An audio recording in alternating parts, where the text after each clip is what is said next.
Namshukuru Mwenyezi Mungu, nilipokuja hapa Kasa Center walinishughulikia na mpaka sasa hivi mimi niko katika wale watu wanaoitwa Kasa Survivor. Namshukuru Mungu sana. Umetibiwa hapa labda kwa muda gani na safari hii ilianza mwaka gani ambapo uliugua? Nimeugua toka 2021 2021. 2022 ndio nilijulikana tatizo liko wapi. Na moja kwa moja nilianza kusuluhikiwa, nikakwenda kwenye kemo, kisha nikaja kwenye mionzi, naona mpaka niko hivi. Namshukuru Mungu, sijambo sasa. Kwa hivyo sasa tunaweza tukasema kwamba imechomwa, imeondoka, ama utatumia madawa kwa muda upi ili wadhibitishe? Mimi baada ya kuchomwa nikaenda kwenye vipimo nikaonekana niko vizuri, lakini na sasa baada ya mwaka mmoja tena hivi sasa nataka kwenda kwenye kipimo cha PET scan. Nionekane inaendelea vipi, maana baada ya kila mwaka natakiwa nifanyiwe kipimo. Kuna mama nyumbani, kuna binti pia sasa hivi anakutazama, labda atataka kujua ni saratani hii gani hii ambayo labda ulikuwa ukiugua. Mimi nilipatikana na lymphoma ambayo ilisababisha ikashikwa kwenye ini na figo. Lakini baada ya kufanyiwa kemo, figo zikaachiwa na ini, ikabakia ule uvimbe wenyewe ndio bado ulisababisha mpaka nikafanyiwa kemo zingine 6 ndio uvimbe ukaisha, lakini bado ukabakia kidogo, nikafanyiwa mionzi 23 ndio ikaisha. Unasema umeeleza kuhusu hii mashine mpya na unatumai itakusaidia vipi? Hii mashine mpya itanisaidia kuona, manake hii mashine ni ya mwili mzima, kuanzia kichwani mpaka chini, kuanzia ubongo na mpaka chini ya kidole. Sasa nikipitia kwenye hichi kipimo, ina maana moja kwa moja nitaonekana sehemu gani imeathirika au bado niko sawa. Naona nimeshukuru vile na wao kuleta hichi kipimo kwa sababu kitatusaidia. Na ukiangalia katika malipo imewacost vipi? Na mimi hapa nilipo, mimi sijalipa hata senti 5. Mimi hawa watu mimi ni kama balozi ambasada wa hapa. Mimi sijalipa senti 5. Mimi wamenitibia bure. Yaani vipimo vyako vyote vimekuwa bure bila shida? Mimi nimefanywa bure. Kila kitu mimi nimefanywa bure.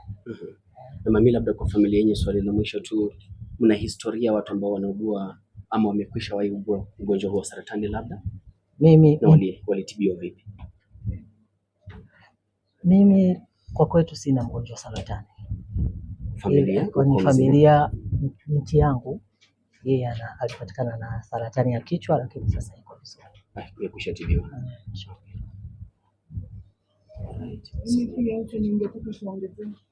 Kuna hao watu ambao wanaogopa kutibiwa na hawataki kujulikana kwamba wana vipimo vya saratani, ule wasiwasi wa nitakufa kesho, muda wangu umefika mwisho. Usijikatie tamaa. Hakuna kitu kizuri kama kutokukata tamaa. Hata mimi ningekata tamaa, nadhani mpaka leo nisingekuwepo. Naona, lakini nilimweka Mungu mbele na sikukata tamaa, na kila nilichoambiwa nilipimwa baada ya kuonekana na tatizo, na nikaambiwa nipimwe tena kusudi nionekane kama mapafu yangu yanaweza kubebana na kemo, na nikapimwa vizuri. Bahati nzuri nikakutwa niko vizuri, nikaendelea na kemo vizuri, hazikunisumbua. Pamoja zilini affect tu, zile ni vitu vya kawaida, kuwa mweusi, kucha kuwa nyeusi, nywele kung'oka kichwani, ni vitu vya kawaida. Lakini nashukuru madaktari walinipa moyo na wakanisaidia mpaka hapa nilipofika. Nashukuru Mungu sana. Mimi na miaka 67. Na tunakuombea nafuu ya haraka upesi. It has been hectic since we started like 3 years ago. Yeah, but thank God we managed to come here to Cancer Center. Cancer Center wakatusaidia vizuri sana because alikuwa na lymphoma ya cancer, alikuwa hawezi kula, alikuwa anatapika usiku, anaumwa, she could not work.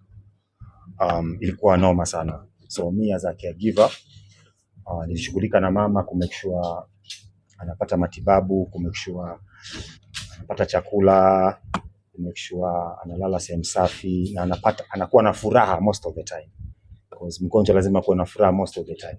Inaweza mweka live longer kuliko vile hata unafikiria. Ni ile upendo mnamuonyesha. Cancer is different, ni hapa akili vile utaisema pia. So nashukuru Mungu Cancer Center kwa kutuchukua, walimchukua wakamfanya radiotherapy like 23 na wamempatia training za kutosha na yeye ni ambassador wao.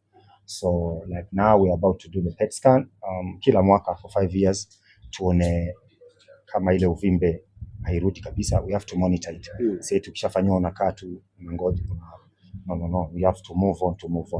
But imekuwa hectic sana, imekuwa noma, but nashukuru mafans wa Kenya sana. God, nashukuru sana Cancer Center at the same time. Bigger. Yeah. Na labda tulisahau kumuuliza, kuna hatua za kansa ama saratani, labda alikuwa kwa hatua ngapi? Stage ya pili, ya tatu? Alright. Yeah, mama alikuwa stage ya pili, but ilikuwa serious sana, maana hata kucha zilikuwa zishaturn, zilikuwa black, nywele ilikuwa inakatika, na alikuwa akifanywa chemo, ana change, inakuwa mbaya kabisa.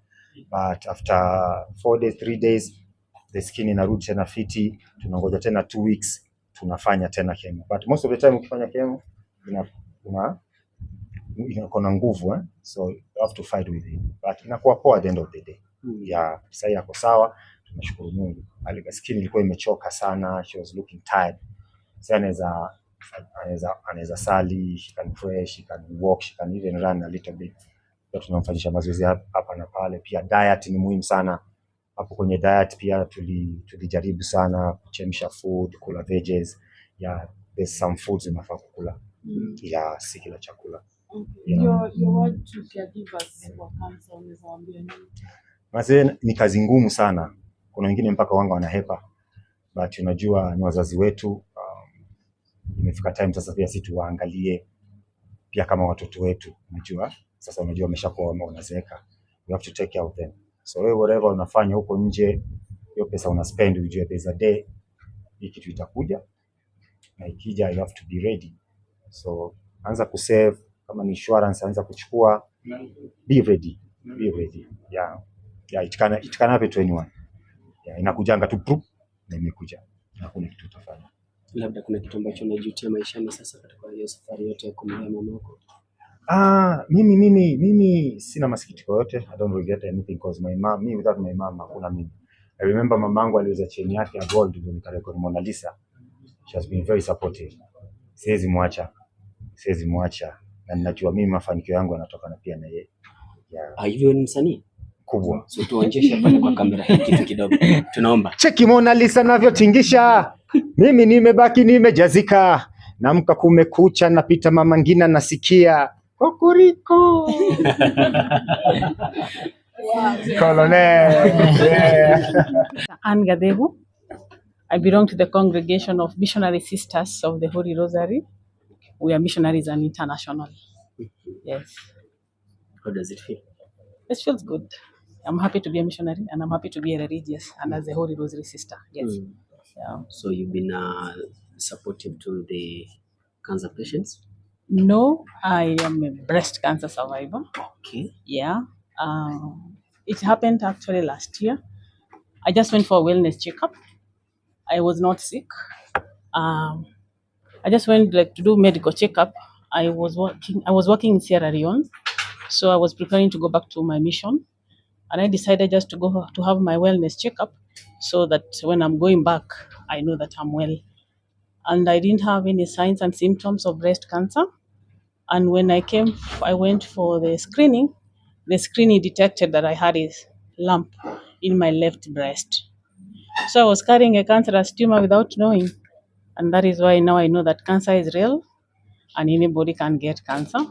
So it's good to go for screening or for wellness checkup because that is how it was detected. And I was sent to the breast specialist doctor. And then that is how I went for my treatment. And then after the doctor explained to me the treatment plan. I had the surgery, and then I was sent here at HCGCCK to see my oncologist. And then I had my 20 sessions of radiotherapy. And that was it was detected in February. And then I had my radiotherapy sessions in April. That is a whole month. After that, I did my first medical review scans. And after 6 months, that was on 18th of August, I was declared cancer free.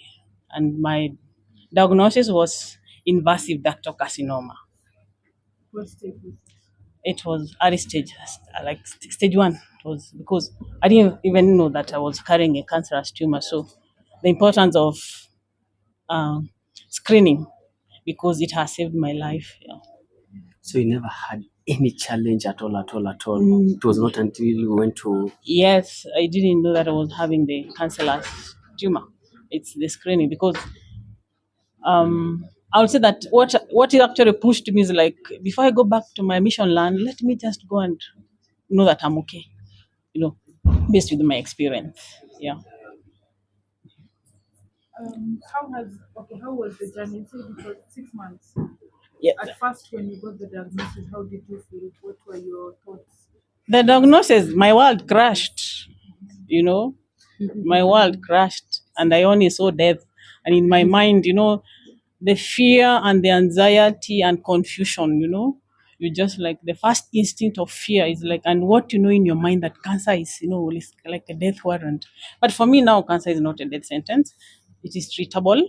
And anybody who has been diagnosed with any type of cancer, you don't need to worry, because with the modern technology, and actually I can say this with confidence because my journey through HCGCCK, I think they have been a companion, thanks even to the doctor, my oncologist, the nurses, the radiography department. They really supported me. Not They don't just cure, like you don't just come for treatment. They become part of the support, social support, medical support. Yeah. Yeah. What can you tell someone who's just got that diagnosis? If someone has just been diagnosed, I'll just tell the person, follow the doctor's instructions. Do what you're supposed to do. You will have a lot of doctors outside advising you, do this, apply this. Please follow your doctor's instructions. Take your medications faithfully, because at the end of the day, cancer needs really aggressive treatment.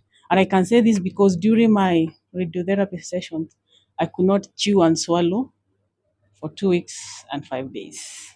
Yet I am here because I persevered. So I would also like to tell the cancer patients that whatever you are going through, the side effects that you are going through, please don't lose hope. Don't lose hope. Hope never disappoints, actually. Keep hoping that all will be well and follow your doctor's instructions. And I also want to tell them that I think of them and I pray for them. Yes, they are not alone. Okay. As we finished now, this new PET scan. Do you know about it, and what do you think, especially for people who, when they get that diagnosis, the first thing they think about is going to India, and you've just been told that you don't have to go, to travel out of the country now to get treatment. What can you tell those people who believe so much in going abroad to get cancer treatment? I don't believe in going out for treatment because my own diagnosis was done here in Kenya, and I got my treatment here in Kenya and specifically here at HCGCCK. And I know that I see my doctor and I have some tests to do or some scans to do, and the next PET scan I'm doing, definitely I'll do it here. And what I've also learned about the new PET scan is that once you go for the scan, it is able to detect even a single cancer cell. So this is the best thing that the cancer center has done. So I really appreciate what they have done to our Kenya and to the cancer patients. And I believe that at the end of the day, all of us will be happily ended. And I also want to thank them I thank the management, I thank the doctors, the nurses, and everyone, and also thank the cancer support group through Faraja, because they actually journey with us and they have really journeyed with me. That is why I'm here, and I can proudly say that cancer is not a death sentence. Anybody can get cancer. Please go for your medical checkup every year, because you may be like me carrying a cancerous tumor without knowing. But yeah. Okay. Anything else you'd like to add? I would just want to say that those who are those who have lost hope, please, being told that you have cancer, it is not the end of life. Yeah, there's life after the diagnosis. Just keep focused, remain hopeful, and follow your doctor's instructions. And for those who cannot, maybe they are not able to have the medical facility, I believe that those who can be able to support them, please let's support them, because when one is supported, we support the whole community. Yeah. Thank you so much. Can I have your contact?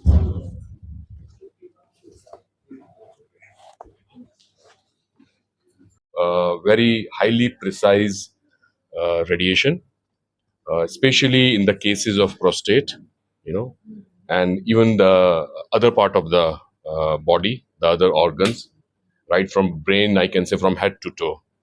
So that is something which we introduced 2.5 years before. By now, we have almost done more than 300 stereotactic plants.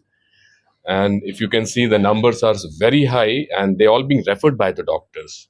So the outcomes are fantastic. Yeah. So that is something which I can say we are able to, close on that in terms of patient moving or traveling outside the country. That is one thing. Second thing is, as now coming to the PET CT, which we have started, we almost started almost 2 months before. And when I'm saying the use of gallium, now the use of gallium, we are able to do 4 types of different scans, like one for the prostate, one for the neuroendocrine tumors, the other one is for FAPI, and then one for the whole body. So with this, out of that, when I'm saying like neuroendocrine tumors and all, these are the first time. Even in the places like South Africa, you will not find.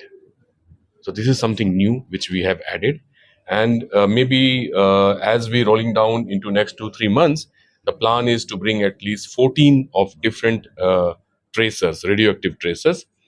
Now, what is going to make this change? So that is something. What is going to change is something, as we are saying since morning, we are trying to bring the technology within the country at the doorstep. So the treatment at the doorstep, there is no need of patients traveling outside the country. Kenyans have been asking, for decades now, people have been struggling, some of their piece of land, to raise the amount True. for their treatment. Is it going to be, a walk in the park for Kenyans now? Fantastic. Brilliant question. I think we need to answer this and people should know about it. The good thing with new SHA, I would say, we are very much with SHA. And I would say 80 to 90%, 90% or 95% of the cost of the PET scan, what we are doing downstairs, is being covered with SHA. So it's hardly 5 to 6%. So which may be like 5 to 6,000 shillings per scan, a patient might have to shell out from their pocket. Rest of the money is being taken care by SHA or even by the other insurances. So when you say, I agree with you. There is no need of now looking into, selling your land and houses or doing harambes, and then you're planning to go outside the country. So we are just trying to stop all those things. That is what we are aiming for. Mhm. How about the doctors that have been, in being in collaboration with in quote unquote doctors from outside, like this person has to go to it is a must for them to go to India. I'm sorry, I'm not getting you. Can you please explain the Okay, we question? have the Kenyan doctors. Yes. That whenever a patient falls sick of the said disease, that is the cancer, the whole question has been, must this person go to India? Why India and not Kenya and any other country? Yeah, so I think the first thing is maybe the relation India and Kenya has is not of 1 or 2 years. It is now more than 120, 30 years, right? Right. And that is one of the very convenient thing, like patient going out from here to India. And secondly, India, of course, has grown very well in terms of the healthcare infrastructure. And the cost which is there as compared to, the other parts of the world is extremely less. And the quality wise, the standards are very high. So that was maybe one of the reason patients were traveling to India. Now, when I'm saying so, and as you ask, now we are trying to bring India to Kenya. Okay. So I think that answers your question. Thank you so much. Any other question, guys? Thank you. Thank you so much.